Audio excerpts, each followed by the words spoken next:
is ICT? ICT stands for Information and Communication Technologies and is defined as a diverse set of technological tools and resources used to communicate, to create, disseminate, store, and manage information. We are going to talk about the nature of ICT in the context of our daily lives, society, and academic track. ICT has a great impact in our daily lives. For example, in communication, we still can get connected with our family, relatives, or classmates even if we are abroad by using the electronic mail, messenger, call conference, or video conference. With technology, you can connect and meet new people while at work using social network technology. You can also use technology to find a new date without leaving your work. Nowadays, people use mobile phone apps to meet and connect with new and old friends. ICT has an impact on nearly every aspect of our lives, from working to socializing and learning to playing.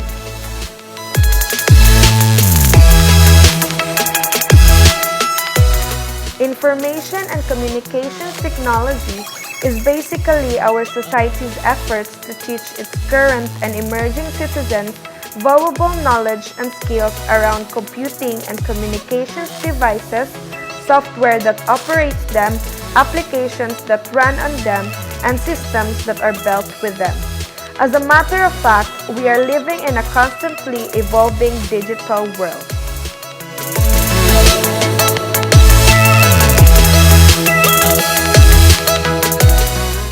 The use of ICT in education add value in teaching and learning by enhancing the effectiveness of learning or by adding a dimension to learning that was not previously available. ICT may also be a significant motivational factor in students' learning and can support students' engagement with collaborative learning.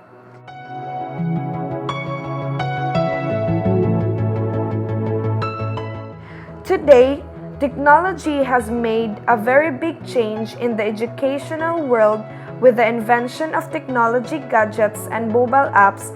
It is easier than ever for students to learn. Nowadays, you can access a full library of educational material via a mobile app or website on any smartphone or iPad. Before inventing this technology, students had to go to physical libraries to get the information they need.